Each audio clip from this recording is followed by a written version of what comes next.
YSRCP social మీడియాకి ఒకప్పుడు పెద్దగా అవకాశాలు ఏమీ లేవు.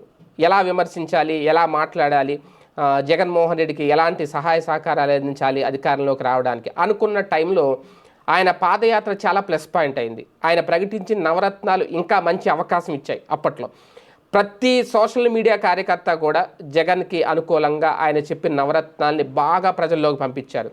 జగన్ వస్తే అమ్మఒడి వస్తుంది, జగన్ వస్తే రైతులకి లేదంటే డ్వాక్రా మహిళలకు కలిగే ప్రయోజనాలు, ఇవన్నీ కూడా బాగా చూపించారు అప్పట్లో. అవన్నీ ప్రజల్లోకి బాగా వెళ్ళి ఆ నవరత్నాలు అనుకున్నట్టుగానే ఒకటి రెండు మినహాయిస్తే ఒక మద్యపాన నిషేధం ఇలాంటివి పక్కన పెడితే మిగిలిన అన్నింటిలో మాత్రం ఆయన సక్సెస్ అయ్యారు. 90% చేశారు. ప్రజల్లోకి పంపించడంలో కూడా ప్రజల్లోకి మార్పు తీసుకొచ్చే ప్రయత్నం సోషల్ మీడియా బలంగా చేసింది.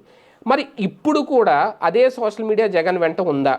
జగన్కి అలాగే సోషల్ మీడియాకి ఇప్పుడు కూడా మంచి అవకాశాలు ఉన్నాయి అప్పుడుతో పోలిస్తే. ఎందుకంటే ప్రభుత్వం తీసుకునే నిర్ణయాలను ఎప్పటికప్పుడు ప్రజల్లోకి తీసుకెళ్ళచ్చు, అందులో లోపాలని చెప్పచ్చు.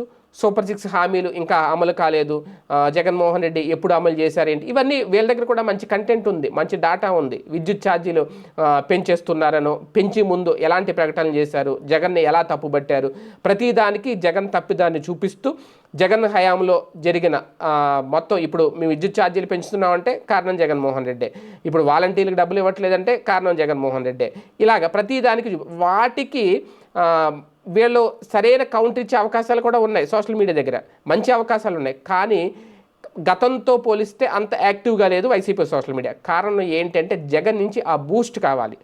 ఇంతకుముందు అయితే సోషల్ మీడియాయే జగన్కు బూస్ట్ ఇచ్చింది, జగన్ అధికారంలో తీసుకురావడానికి కారణమయ్యింది. ఒక కారణం, మొత్తం వీళ్ళని చెప్పలేం, కానీ కీలక పాత్ర అయితే పోషించారు. ఇప్పుడు అధికారం కోల్పోయాక ఎందుకు కోల్పోయారు? సైలెంట్ అయిపోయింది YCP social media. YCP social మీడియాకి ఆ బూస్ట్ జగన్ ఇస్తే కనుక మళ్ళీ యాక్టివ్ అవుతారు, సిద్ధంగా ఉన్నారు మళ్ళీ రీయాక్టివేట్ అవ్వడానికి. కానీ అది అవకాశం ఇస్తుందా?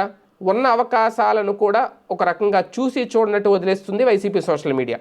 ప్రభుత్వాన్ని, ప్రభుత్వ లోపాలను, తప్పిదాలను ఎత్తి చూపించే అవకాశాలు ఉన్నా అది సైలెంట్ ఉంటుందంటే కారణం జగన్ సరైన బూస్ట్ ఇవ్వలేకపోతున్నారు. అది రేపు నుంచి మొదలెడతారంట. మరి రేపు సంక్రాంతి తర్వాత నుంచి జనవరిలో 2025లో అది ఎంతవరకు బూస్ట్ అవుతుంది? సోషల్ మీడియాని మళ్ళీ పర్ఫెక్ట్గా వాడుకోగలిగితే ఖచ్చితంగా సోషల్ మీడియాకి మంచి, వైసీపీ సోషల్ మీడియా మళ్ళీ మంచి అవకాశాన్ని ఇచ్చినట్టు అవుతుంది.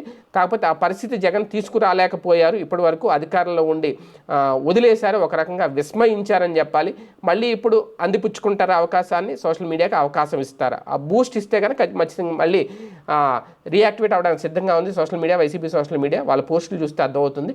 మరి చూద్దాం ఆ తరహా నిర్ణయం ఉంటుందా జగన్మోహన్ రెడ్డి గారిది లేదా అనేది.